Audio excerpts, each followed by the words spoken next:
Well, good morning and welcome back to Consider This Program. I'm your host, Joe Clark. And I'm Angi Kinser. Happy to have you along. Hey, we have two guests with us coming from the first segment. FBI Special Agent Jeff Lanza. You can reach him at 816-853-3929 or at the internet site is the lanzagroup.com.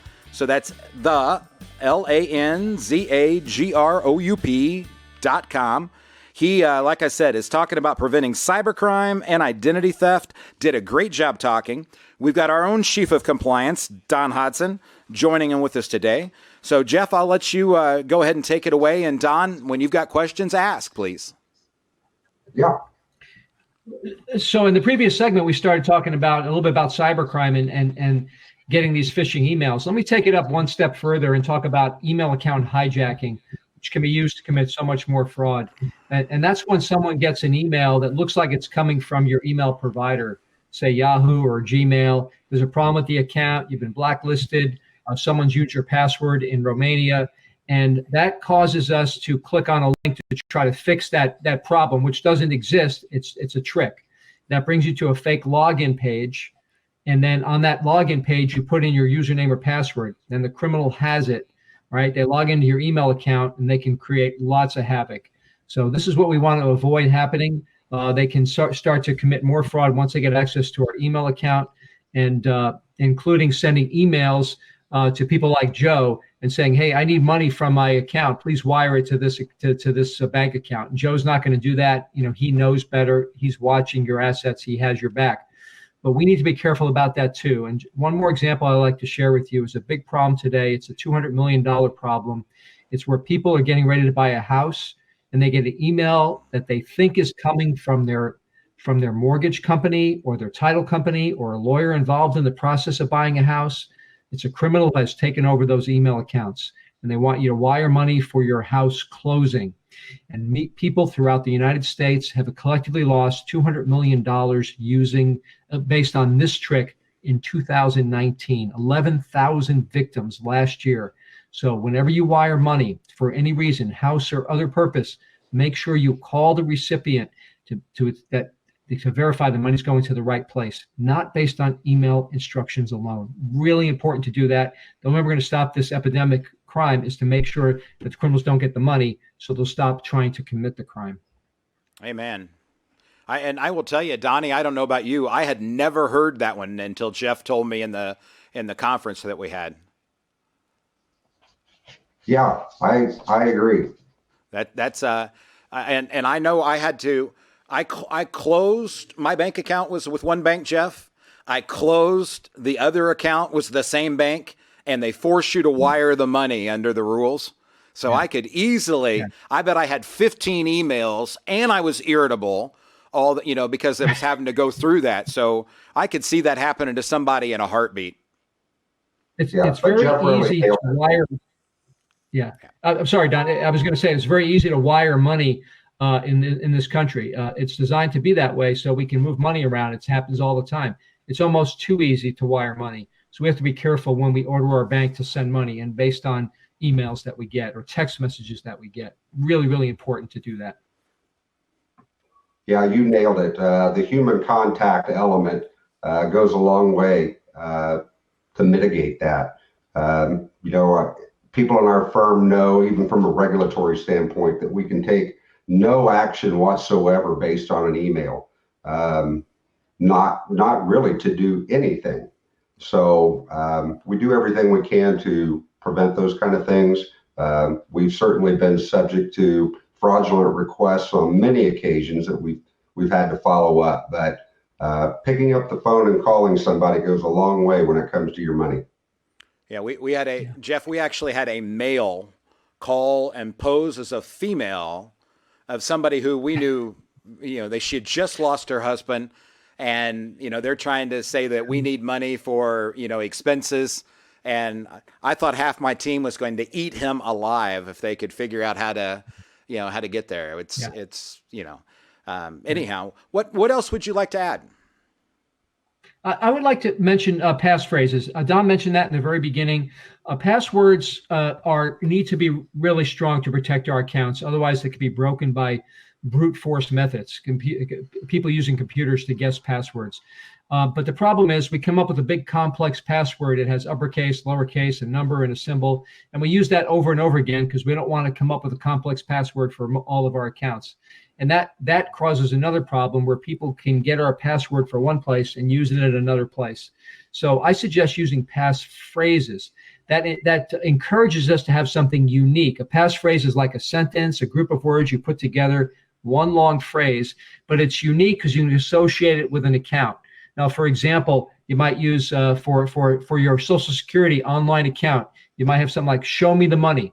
They still require upper and lower case. You can put those in there if you need to. For your Netflix account, my favorite movie, The Godfather, best line in that first Godfather movie: "Leave the gun, take the cannoli." You can use that as your passphrase for Netflix, as an example.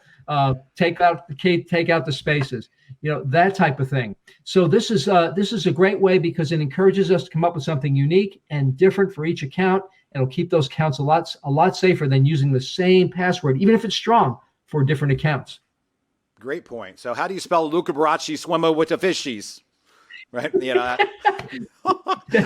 going to be hard. Too many S's in there. Yeah, that one might not work.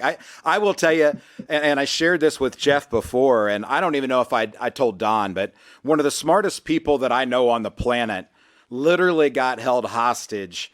200 or 300 different people work on their team. I think 80 are have a computer in front of them, and somebody clicked on a link. And I'm telling you, that link opened up the world, and he had to provide $50,000 in Bitcoin, called the FBI, Jeff, and the FBI essentially said, you can pay it or not pay it, but there's not anything we can do. They're nowhere near the border. And, so he had to pay $50,000 to get his system back. You always worry, I guess, in kidnapping, how do you know you're going to get the system back? But they did. And but $50,000 later because somebody clicked on a link. Right? Yeah, Joe, what you're talking about is a ransomware attack. It's a major problem today. Another epidemic problem. It's affecting businesses in a big way. Where I live in Kansas City, believe it or not, Garmin, the GPS company, a high-tech company, was victimized by a ransomware attack and publicly announced that they were paying lots of money in ransom to get their systems back. It happens many times when we click in the wrong place. So again, remember this rule: emails from unknown senders, unsolicited, emails from suspicious senders, or ones that don't make sense, like that IRS email I talked about earlier. Don't click on a link or an attachment in those emails, because that could put that software on your computer, malware, which could lock it up, forcing you to pay a ransom to get your computer back. Another solution to ransomware: have a good backup and a current backup of your system that's kept offline on a hard drive or in the cloud, or preferably both, so you'll be able to recover from an attack without paying a ransom. I like that idea, Don. Take that under advisement, buddy. I do have to tell you this, Jeff, just as full disclosure. For 20 years of being on the radio, I've always told people that the IRS doesn't make phone calls. Well, we're in a pandemic, and it turns out in 2020, where you have to expect the unexpected, the IRS is actually making phone calls today. Most of them are for businesses on a tax form called 941, but they are calling. So you have to be careful, or you might get a nasty gram from the IRS. Hey, you're listening to Jeff Lanza, FBI Special Agent, expert in preventing identity theft, preventing cybercrime. If you would like to find out more about Jeff, you can go to the lanzagroup.com. That's LANZA in the middle, thelanzagroup.com. His phone number is 816-853-3929. Jeff, any final comments? I have a book on my website that covers all of this and much more. If you want to look at that, you can take a look at that. It's only half the price of James Comey's book, so it's a great deal as well. I would just say be careful out there. Regardless of the book, you can get it if you want, but be careful. Some of the things I talked about and Don mentioned, I think we can all be well served by just a little bit of being careful online. When we'll stay safe that way. Absolutely, and I would strongly encourage that. Donald, as my compliance officer, partner, and dear friend. Any final words? Yes. Don't click it. Don't click it. It's and it's true. It's, you know, Barb came in. Barb is my wife, and she's Jeff working for the firm now and helping run my calendar as my executive assistant. And she'll come in and she'll go, "What is all this stuff that I can't click on?" You know, because everything that has an attachment has like 19 warnings. Are you sure you want to open this? You know, it's there's little head of Don looking at you like, "Are you sure?"